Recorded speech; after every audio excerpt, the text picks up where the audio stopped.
नमस्ते दोस्तों, स्वागत है आपका आपके अपने यूट्यूब चैनल मनीष वादिक पर। दोस्तों, जैसा कि हमने पिछली वीडियो में बताया था कि जो आज का युवक है वो अनियमित प्रकार से और मात्रा से अधिक व्यायाम करता है। इसी कारण उसका शरीर सुंदर, सुडौल, लचीला, कटीला, हष्ट-पुष्ट होने की बजाय न केवल रोग से ग्रसित हो जाता है बल्कि अंत में वो होनहार युवक मृत्यु को प्राप्त हो जाता है।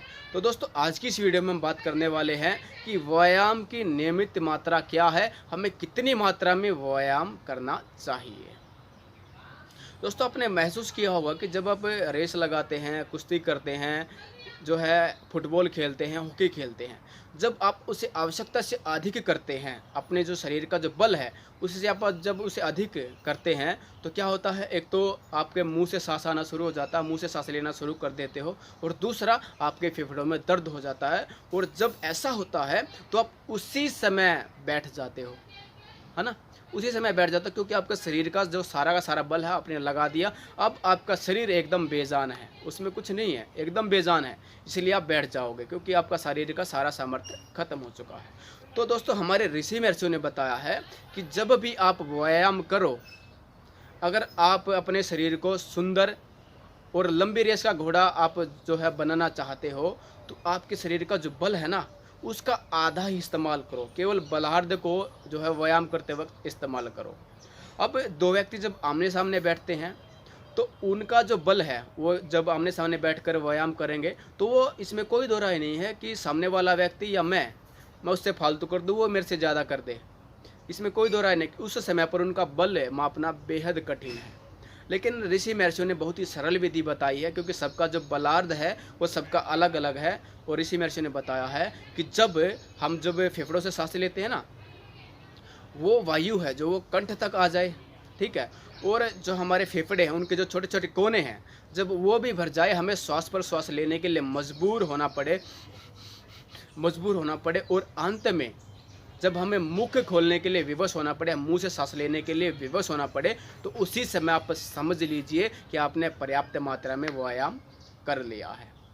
दोस्तों, जब भी आप व्यायाम करें, हमेशा जो है नासिका से सांस लें, और जब आपको मुंह खोलने के लिए विवश होना पड़े तो उसी समय आप व्यायाम करना छोड़ दें। आपने जो है उचित मात्रा में व्यायाम कर लिया है।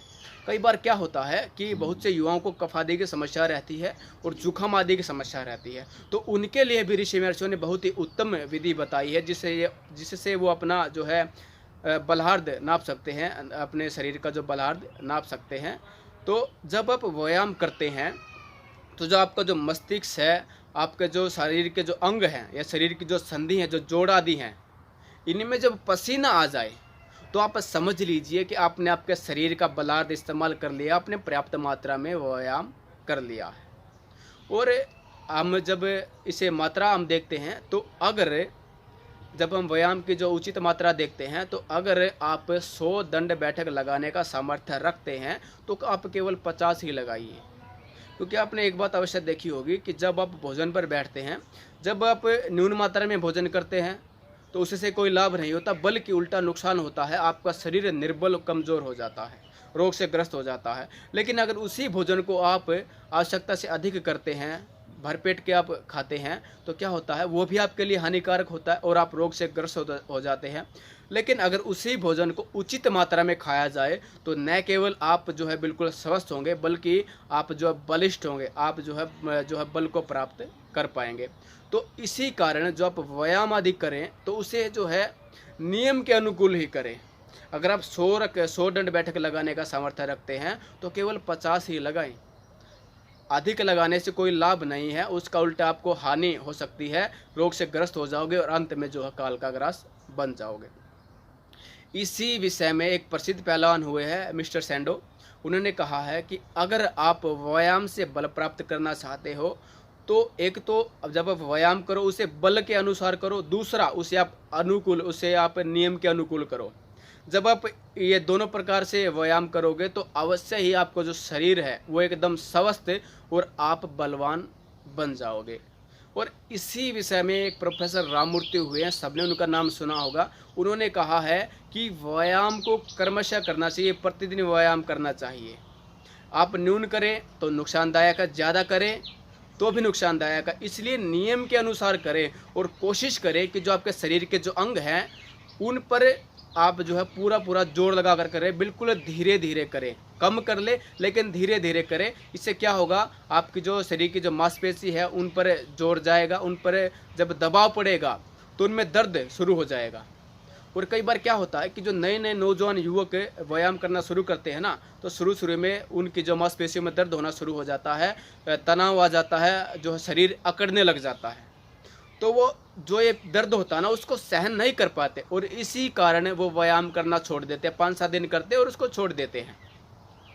लेकिन क्या होता है कि जब आपको मांसपेशियों में पीड़ा होती है, आपके जो जोड़ संधि है इनमें जब दर्द होता है, तो इसका मतलब ये है कि आपका शरीर नया बल प्राप्त करने की जो भूख में है, नया बल प्राप्त करने की इच्छा कर रहा है, उसे छोड़िए मत। अगर आप हफ्ते भर लगातार व्यायाम करोगे तो जो आपकी जो मांसपेशियों में जो खींचतान है, जो तनाव आदि है, जो इनमें दर्द हो रहा है, वो हफ्ते भर में ही बिल्कुल नॉर्मल हो जाएगा।